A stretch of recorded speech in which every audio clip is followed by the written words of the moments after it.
À quelques jours du premier tour des élections législatives, après le pouvoir d'achat hier, on va aujourd'hui s'intéresser à toutes les mesures qui concernent les jeunes et l'éducation. On va donc revenir aujourd'hui sur les mesures portées par les principaux partis et alliances pour ces élections législatives, avant de revenir sur d'autres thématiques demain. Salut, c'est Hugo, j'espère que vous allez bien. C'est donc le sujet à la une des actualités du jour. Et au passage, parce que vous êtes nombreux à me poser la question, je serai en live dimanche pour suivre le premier tour de ces élections. Concrètement, vous allez découvrir à 20 h sur ce live les résultats comme le font les autres chaînes. On a prévu tout ça pour que vous ayez les résultats à 20 h pile. Dans la foulée aussi, on écoutera les principaux partis. Et de mon côté, j'en profiterai évidemment entre tout ça pour répondre à vos questions. Je serai en live dès 18 h 30 pour donc échanger avec vous. À 20 h donc, on suivra les premières estimations et les premiers résultats. Rendez-vous donc pour ça sur la chaîne YouTube des Actus du jour dimanche ou alors sur TikTok. Alors aujourd'hui, on se concentre donc sur les mesures qui concernent plus précisément les jeunes et on commence avec le programme du nouveau Front Populaire. Alors pour rappel, c'est donc cette alliance de la gauche qui regroupe la France Insoumise, le Parti Socialiste, le Parti Communiste Français ou encore les écologistes. Ils promettent d'abord une grande loi éducation. Parmi les mesures qu'on retrouve, il y a la volonté de supprimer ce qui est appelé le choc des savoirs. C'est cette réforme annoncée par le Premier ministre Gabriel Attal fin 2023 et qui doit se mettre en place à la rentrée de septembre 2024. L'une des mesures phares de cette réforme portée par Gabriel Attal, c'est l'idée d'instaurer des groupes de niveau en mathématiques et en français au collège. C'est donc une répartition des élèves en fonction de leur niveau sur ces sujets-là. C'est une mesure qui est critiquée par certains syndicats enseignants et la gauche, qui crée une forme de stigmatisation et des discriminations entre les élèves. Une autre mesure qu'on peut noter du nouveau Front Populaire, elle consiste à réduire les effectifs par classe en primaire à 19 élèves maximum par classe, alors que la France reste aujourd'hui, et malgré des mesures qui ont été mises en place ces dernières années, le pays qui compte le plus d'élèves par classe en Europe, que ce soit en primaire comme au collège, selon une étude récente. L'objectif donc, c'est de passer sous la moyenne européenne à minima. On passe maintenant à la question des études supérieures, parce que forcément, il n'y a pas que le lycée. Le nouveau Front Populaire souhaite supprimer Parcoursup, qui est donc la plateforme des admissions post-bac, qui est parfois accusée de générer du stress, de recréer des inégalités, le tout dans une forme de flou lié à son algorithme. À noter cependant que cette alliance de partis de gauche n'indique pas quel outil pourrait remplacer Parcoursup. Par ailleurs, pour démocratiser, je cite, l'université, le nouveau Front Populaire souhaite abolir la sélection dans les universités publiques, alors que de plus en plus, il y a des filières où le nombre d'étudiants est restreint parce qu'il manque de place. Autre sujet que l'on peut noter, la question des moyens dans le domaine de l'éducation. Déjà, le nouveau Front Populaire veut instaurer le repas à 1 € dans les crous, donc dans les restaurants universitaires pour tous les étudiants et pas seulement donc pour les étudiants boursiers. Il faut savoir qu'aujourd'hui, les repas à 1 € dans les restaurants universitaires, ils sont réservés uniquement aux élèves boursiers ou alors à ceux qui sont en situation de précarité sans être boursiers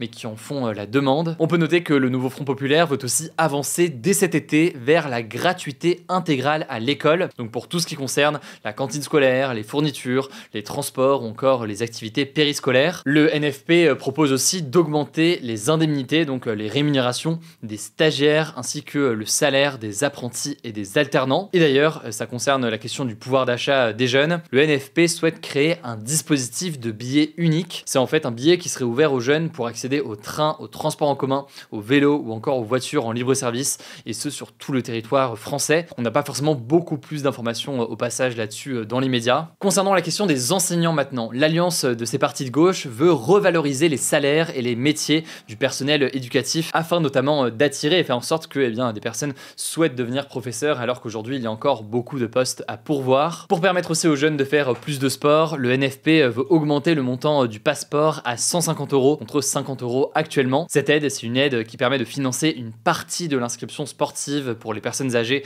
entre 6 et 30 ans. Et tant qu'on parle de sport, il souhaite aussi imposer 4 heures d'EPS par semaine tout au long de la scolarité, alors qu'aujourd'hui c'est 2 heures par semaine. Autre point du programme du nouveau Front Populaire qui concerne là aussi les jeunes, il veut supprimer le SNU, donc le service national universel. C'est donc ce séjour de cohésion de 12 jours encadré notamment par des militaires qui actuellement n'est pas obligatoire, mais on en parle juste après. Le camp d'Emmanuel Macron veut le rendre obligatoire. Et justement, c'est une parfaite transition vers ce second sujet, la question de ce que propose Ensemble, autrement dit donc l'alliance autour d'Emmanuel Macron. Alors au contraire du nouveau Front Populaire, je le disais, Ensemble compte généraliser le SNU d'ici à 2026 pour chaque jeune de 16 ans ou en classe de seconde. Autrement dit donc, ça deviendrait obligatoire pour tous les jeunes jeunes à partir de 2026. Ensuite, concernant l'école, Ensemble souhaite interdire le téléphone portable aux moins de 11 ans et les réseaux sociaux avant 15 ans. Une mesure qui pourrait au passage se heurter à quelques difficultés d'application. Je vous mets des liens en description, on a déjà eu l'occasion d'en parler sur cette chaîne. Autre mesure qu'on peut noter d'Ensemble, c'est la poursuite de l'expérimentation de l'uniforme à l'école primaire, au collège et au lycée pour une éventuelle généralisation en 2026. Ensemble souhaite aussi instaurer un contrat parent-école. Concrètement, ce document il a pour objectif de rappeler à chaque famille ses droits et ses obligations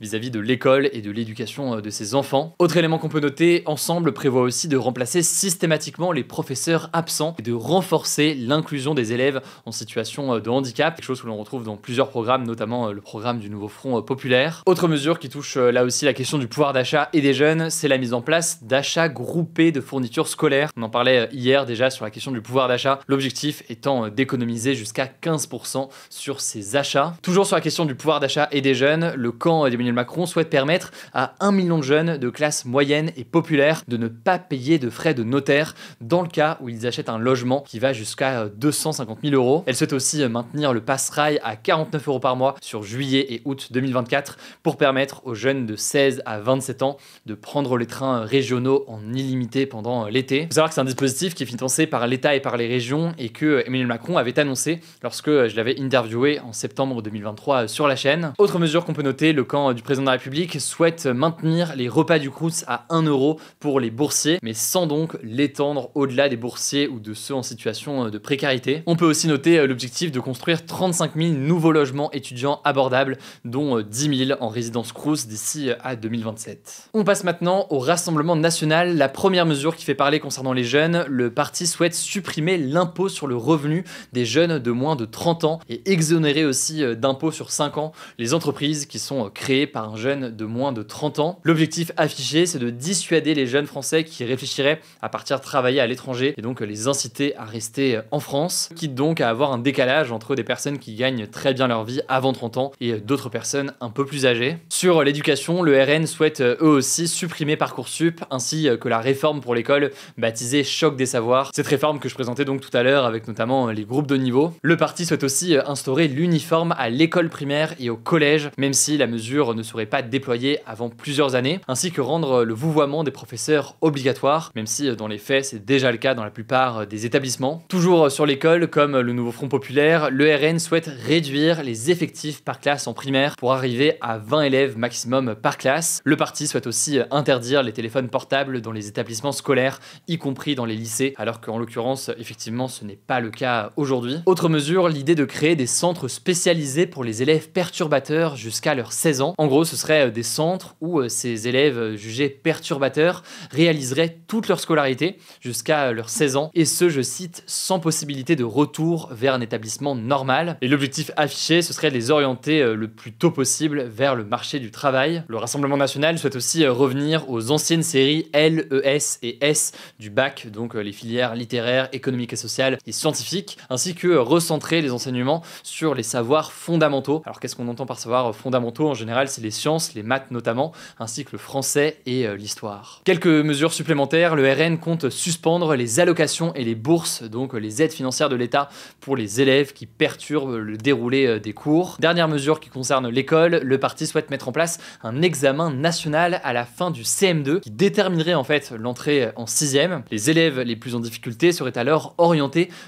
plutôt donc vers des filières professionnelles. Et d'ailleurs, ça rejoint tout cela, le RN veut mettre fin au collège unique pour valoriser justement des voies professionnelles, notamment techniques et manuelles, pas uniquement à partir du lycée, mais donc directement dans certains cas dès le collège. Et à noter, parce que c'est pas lié directement au programme, mais c'est quand même une actualité importante qui est tombée là en cette fin de semaine, plus de 2300 chefs d'établissement et inspecteurs de l'éducation nationale ont signé une pétition pour affirmer qu'ils désobéiraient à un éventuel gouvernement du Rassemblement national. Ils appellent à ne pas appliquer les mesures, je cite, anti-républicaines du programme du Rassemblement national. Là-dessus, je vous mets des liens en description si vous voulez en savoir plus. Bon, dernière mesure importante qui concerne les jeunes du côté du RN, ce serait l'idée de mettre fin à l'excuse de minorité. L'excuse de minorité qui implique aujourd'hui que, il y a des sanctions moins sévères pour les mineurs que pour les majeurs. Concrètement, actuellement en France, un mineur ne peut pas être condamné à une peine de prison supérieure à la moitié de la peine encourue par un majeur. Et donc le RN souhaite mettre fin à cela. Voilà donc pour les trois principaux blocs. bloc, sachant que vous le savez, il y a d'autres candidats et d'autres partis aussi qui sont présents. Je vous mets des liens directement en description et je vous renvoie aussi à notre compte Instagram. Je vous le rappelle, c'est sur Instagram qu'on fait beaucoup plus de comparatifs. N'hésitez pas à vous abonner. Le nom du compte, vous le savez, c'est Hugo Décrypte. Je vous laisse avec Blanche pour le reste des actualités et je reviens juste après. Merci Hugo et on commence avec cette première actu. Il y a un an, le 27 juin 2023, Naël, 17 ans, était tué lors d'un contrôle routier par un policier à Nanterre, en région parisienne. Sa mort avait provoqué une vague d'émeutes dans les quartiers populaires et une importante mobilisation contre les violences policières. Le policier, auteur du tir, avait été mis en examen pour homicide volontaire et placé en détention provisoire avant d'être remis en liberté sous contrôle judiciaire en novembre 2023. Depuis, l'enquête est toujours en cours afin de savoir si la vie du policier était en jeu. La ligne de défense des deux policiers mis en cause n'a d'ailleurs pas évolué. Ils expliquent que leur objectif était de stopper la voiture de Naël qu'ils qualifiaient, je cite, de bombe roulante selon les informations du Figaro. Selon eux, le jeune homme aurait pu percuter mortellement plusieurs piétons en conduisant et ils n'ont fait qu'éviter un drame. Une reconstitution a notamment été réalisée en mai dernier afin de déterminer certaines zones d'ombre de l'enquête, comme les traces de coups retrouvées sur les bras de Naël et les cris lancés par les policiers à Naël juste avant le coup de feu. L'un des adolescents présents dans la voiture au moment des faits accuse l'un des policiers d'avoir donné un coup de crosse à Naël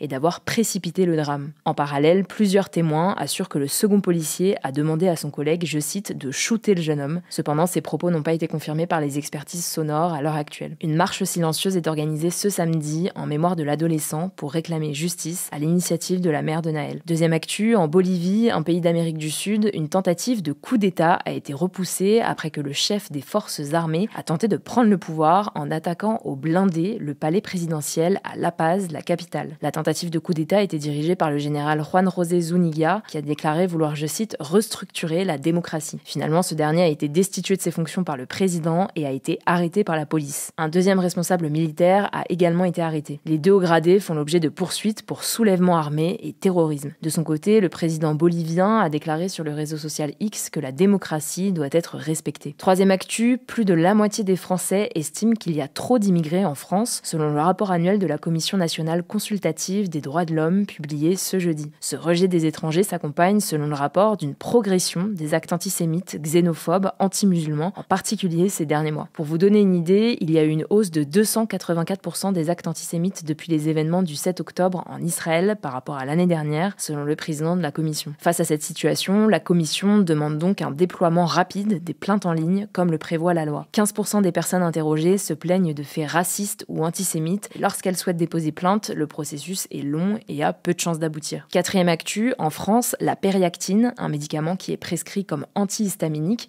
donc contre les allergies, ne sera accessible que sur ordonnance à compter du 10 juillet. C'est ce qu'a annoncé ce jeudi l'Agence de sécurité du médicament. L'autorité de santé explique que le médicament est de plus en plus utilisé pour la prise de poids à des fins esthétiques, notamment pour faire grossir les fesses. Plusieurs influenceuses en font la promotion auprès de leur communauté sur les réseaux sociaux, car la Périactine est connue pour augmenter l'appétit et ainsi prendre du poids. Le médicament a cependant des effets indésirables, comme une somnolence, des palpitations ou encore des troubles de la vision. En décembre dernier, une jeune fille de 13 ans a souffert de graves palpitations à cause d'un surdosage de Périactine avalé pour faire gonfler ses formes. Cinquième actu, les basketteurs français Zachary Rizaché et Alexandre Sarr ont été sélectionnés en première et deuxième position de la draft NBA, le championnat de basket américain, dans la nuit de mercredi à jeudi. L'année dernière, c'était le français Victor Wembanyama qui avait été sélectionné à la première place. La draft de la NBA, c'est un événement annuel pendant lequel les équipes sélectionnent de nouveaux joueurs parmi les jeunes talents pour intégrer la Ligue nord-américaine de basketball. Et on termine par cette actu, le Danemark veut introduire une taxe carbone sur le bétail à partir de 2030